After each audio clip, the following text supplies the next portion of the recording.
Well, we're here at Blue Mountain, the Collingwood area in Ontario, for the launch of this 10th generation Honda Civic. On the way up here yesterday, Honda took us to their factory in Alliston, Ontario, where this car has been made for decades, and they had the official ceremonial unveiling of the latest 10th generation car. And it's very exciting to be at the plant where they actually make this car, and all the technology that went into doing it was kind of fun to see. So how is this car different? Well, it is entirely different. It's a clean sheet of paper design. Everything is new in this car. New engines, you got it. So what you see here is a Civic that is going to be used around the world, the same platform. Right now there's a European version, a North American version. This is the version going forward. And it's bigger. You can see that right away.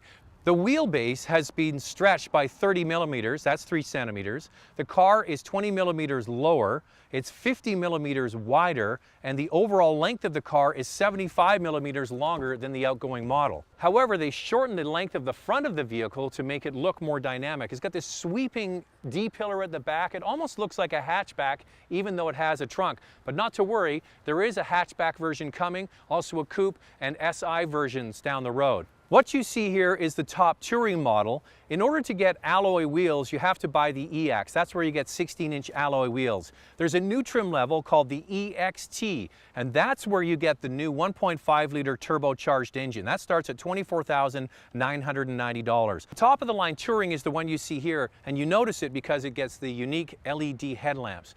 The great thing about this 10th generation Civic, it is packed with all kinds of new technology, but the prices really have only moved marginally. For example, the base DX, you get the LED marker lights, you get LED tail lamps, and you get a backup camera, and all of the technology that goes into this car with new engines and what have you adds about $2,800 of additional equipment, but the price still remains under $16,000. Volume player in Canada is going to be the LX, and it starts at $18,890. So a much more dynamic looking car. It's got the most interior volume Honda claims in its class. It's got the best fuel economy, and inside some really tasty features.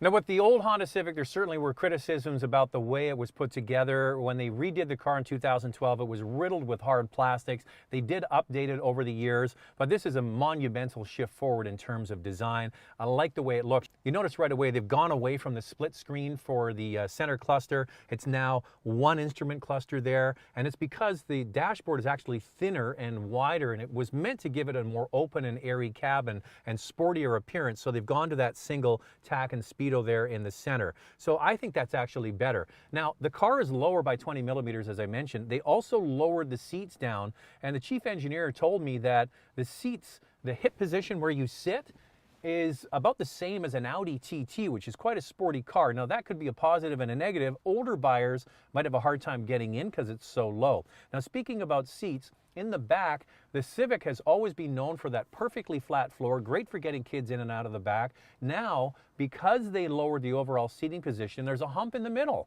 So that's where they have the exhaust. So that's a trade-off in the design of this new car. So those are some things to be aware of. Then you get into what you get with this car. First of all, you notice the big, bright 7-inch screen. Now, that's not available on the base model. Honda wants you to buy the LX and above because that's where you get all the features that you're going to want. The 7-inch display audio, that's the backup camera as well. That's where you get heated seats. That's also where you get Android Auto and Apple CarPlay. What does that mean?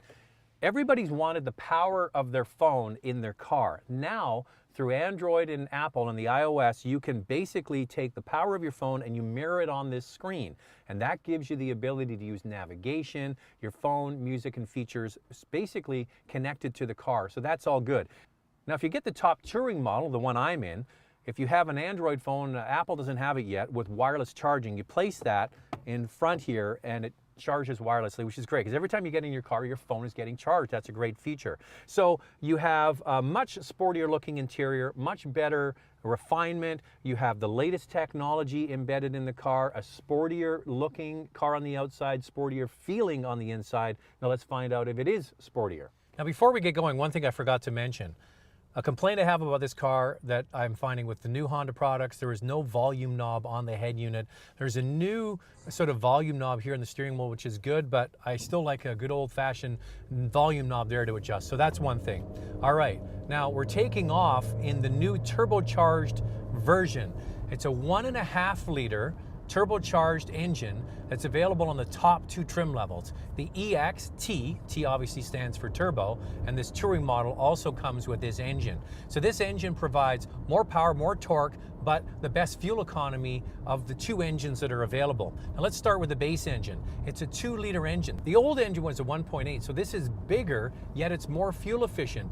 They basically used the high-performance European engine in Europe and modified it here for this marketplace.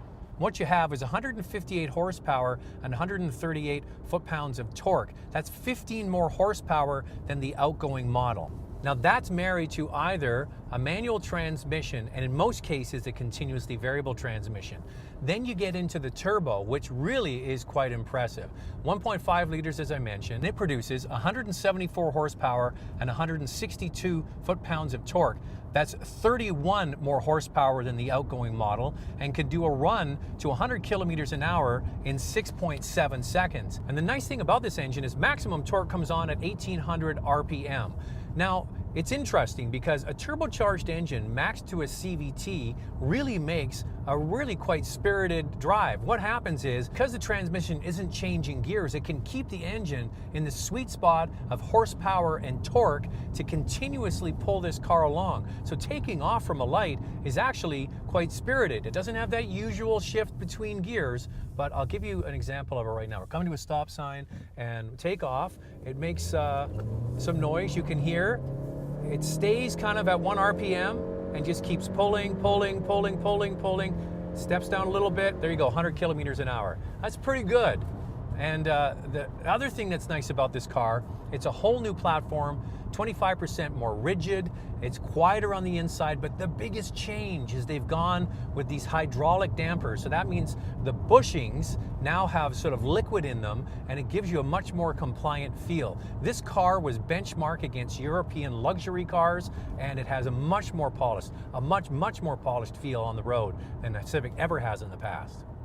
And we've been driving this all-new 2016 all around the Collingwood area down gravel roads. You can see the car's all dirty, and the more I drive this car, the more I'm impressed with it.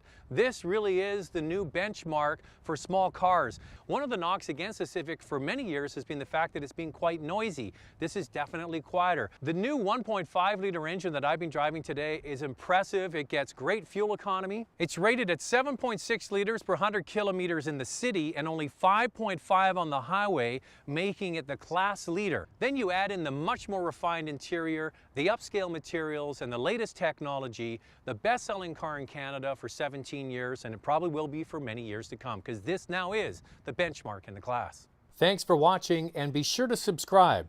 To watch a full review of the new Honda HR-V, click the picture on the left.